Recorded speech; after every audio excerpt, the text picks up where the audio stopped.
Hey guys, it's Kay. Welcome back to my channel, or welcome if you are new.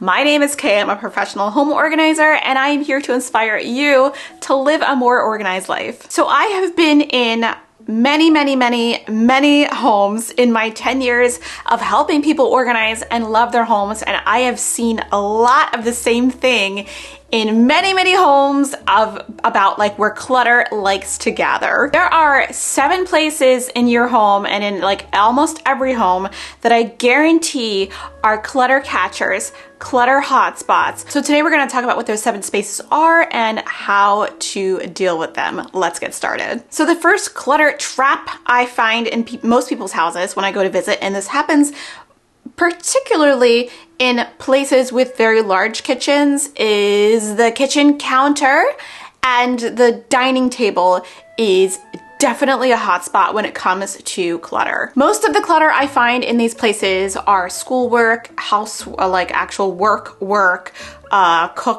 or other kind of book clutter, children's like drawings and things like that, and just other kind of random stuff that has nothing to do with cooking, eating, or, you know, having a good kitchen time. A lot of clutter on the kitchen counter and the dining room counter occurs when the things that are actually there don't have a place to go when they've come into your home, especially when it's the mail. With the mail, you really just have to deal with it right when it comes into your home. I'm sorry, I know that's not what you wanted to hear. It's a bill, it needs to be paid or intend to be paid, and it needs to be put somewhere where it can be dealt with. The kitchen table, the kitchen counter is not a place for it. You can definitely establish some place for mail that needs to be acted on. I call this like an active mail file, but it doesn't need to be on the kitchen counter. It actually can be on the wall. There's these awesome file folders that you can hook on the wall with even a command hook. You don't have to install anything on your wall. That way you can see it there, that it's just hanging out so that you remember to deal with it. Other things that really don't belong here are like schoolwork and school papers. Just remind your child after, or yourself if you're in school, that after you're done doing your assignment, you must take those items and put them either back in your backpack or up to the children's room if they need to do that, because those items do not belong on the dining room table permanently. The kitchen counter is really valuable real estate, so you must be very selective about what you keep on the kitchen counter. I prefer to keep as little as possible on the kitchen counter. If it's an appliance you don't use daily, or an appliance that you've actually never used in your life, it probably can go someplace else, or you can get rid of it altogether. If it's like that stand mixer that you imagine that you'd use, that your fantasy self would use, but you actually don't have time for. Just do yourself a kindness and nip it in the bud. As soon as you see someone put something in the kitchen counter that doesn't belong there, you'd be like, nah. Another clutter hotspot I see often is the entryway. The entryway is often what I'm there to help people with because it's just a hot mess. Most of the clutter I actually see in entryways are gloves and hats and shoes and scarves that don't get worn anymore and that haven't been donated or dealt with or passed on. Is shopping items that haven't been dealt with, like they haven't been unpacked, like there'd be a bag from H&M there, but it will happen to have the things still in it. Or I happen to see, again, we're going to talk about this, unopened mail. The entryway is a great place to store items where things that you need when you leave the house should live. So limit your storage in the entryway just to those items. You may need a hat, you may need an umbrella, you may need a pair of shoes. Of course, we can't forget about pet things, but most other things that are living in the entryway are usually clutter, so those things need to get removed or put away. Another clutter hotspot I see a lot in clients' homes is a playroom or a play area. Maybe you have a play area in a corner of a room, or maybe you are lucky enough to have an entire playroom. Those are absolutely clutter traps. It's really important to help your child to establish a good relationship with their own possessions, like their own toys, books, clothes, whatever, and to respect that maybe their relationship has changed with some of these items. Clover James has made an appearance. Hello. I think it is always a good idea to set your child up for success and periodically thin out some of their possessions that maybe they're not interested in anymore, and let them know that it's important to keep your possessions down to a minimum that you can actually handle. I, again, don't want to be the quantity police. I'm not prepared to tell one client that they can only have 10 items when they really want to have 50, but I do think it's really important to know how many items you can actually manage. And I know that children, to some degree, do experience some decision fatigue if there are too many choices for toys, games, etc., etc. So I think it's a really healthy exercise to have the discussion of how much to keep and how much to give away. So periodically, maybe a few times a year. I like to do a declutter every season. So like every spring, summer, fall. You don't have to do it as frequently. You can do it twice a year if that's manageable for you. But getting your children used to the habit of giving things away when they don't need them anymore or they don't play with them anymore is a good habit to establish at a young age. That way they don't grow up wanting to keep absolutely everything they own. Another clutter trap is any kind of junk drawer at all. Now, if you've seen my channel before, you know my stance on the junk drawer. I believe that it shouldn't exist at all. You can't have a place in your house that you keep things that you refer to as junk.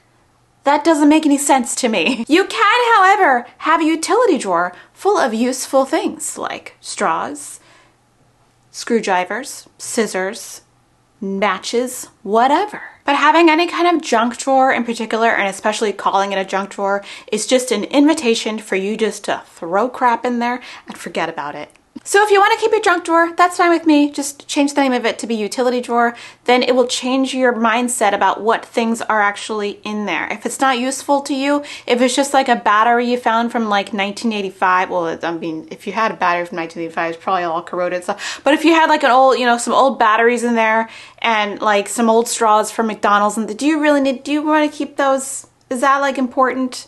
So make sure that it's a useful space in your house and not just somewhere where little things go to die. Another really common clutter trap is the nightstand, both the drawer, if you have a drawer, and its surface. I find that the nightstand often has things on it that are like medicine bottles, lotions and potions, mail. I find my mail all over people's houses, but I often find it in nightstands, which is odd to me because I don't take my mail into the bedroom, but I know a lot of people do.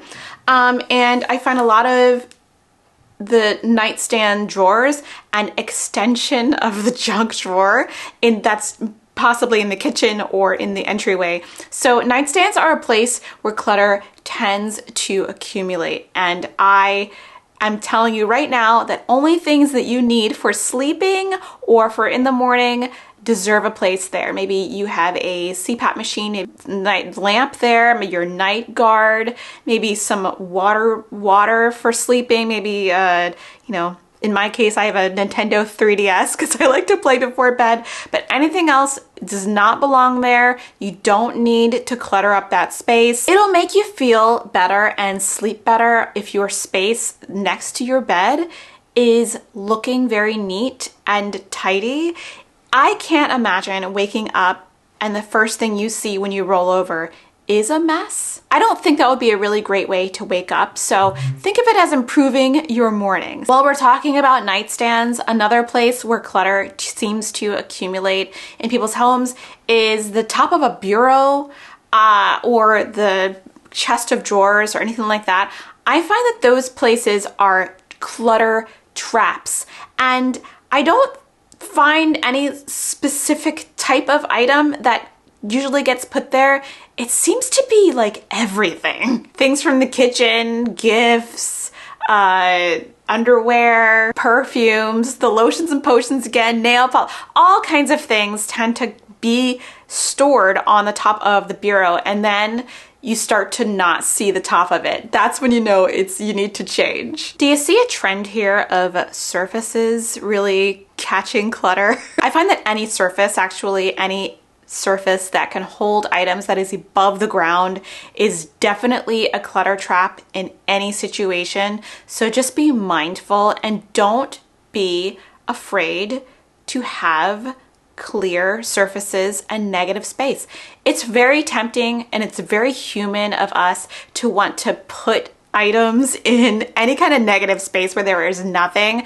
Please resist the urge, or just keep those items to a minimum. You will be much happier and you will feel much less stressed if you can actually see items on the surface. And that is your main goal. Make it a goal to have the ratio of space that you can see of the surface and items on the surface to be like 30-70. So 70 surface area, 30% items, and you will be much happier. And it'll be much more aesthetically pleasing for you. I guarantee you the items that are cluttering up your surfaces should have homes other than where they're living right now. So establishing homes for those items, even though that's a really tough kind of decision-making process, is really the best step on keeping those surfaces clutter-free. And the last place that I find that it is a clutter trap, I mean, there are more places, but these are the most common places I find that are just clutter traps, is any kind of basement anywhere ever. Basements are clutter traps because we don't go down there all the time. If it's a place where you're regularly hanging out, or if you have a finished basement where there's a lot of activities and stuff, even if there is a finished basement with a lot of activities and you set it up nice, it also can be a clutter trap because you're not down there as much as you are in the regular living level of your home. And we tend to, this is a very human thing to do, I don't know what to do with this, I'll take it down in the basement, throw it in a corner, and I'll never deal with it again. If it gets to a point where it's overwhelming, and I've seen this in many basements, the best thing you can do for yourself is to deal with a few items at a time over a long period of time. You can't make this happen overnight. You can't make this happen probably in a week unless you hire a professional organizer. That person is going to be very organized and have a much higher threshold for tolerance of doing it a long time than you probably will. So give yourself a realistic goal. Just deal with maybe one item a day. Either decide whether to keep it, throw it away, or donate it, and then be happy with your small wins, because small wins are really the key to organizing. It is a process, not a magic thing that happens when you wave a wand. All right, question of the day. Where is the clutter trap in your house? Like, where is the place where things just get left and never get touched again? Let me know down in the comment below. If you liked this video, give it a big thumbs up. And if you like organizing tips and general fun Boston singing and dog things, subscribe. All right, I hope you enjoyed this video and I'll see you later. Bye.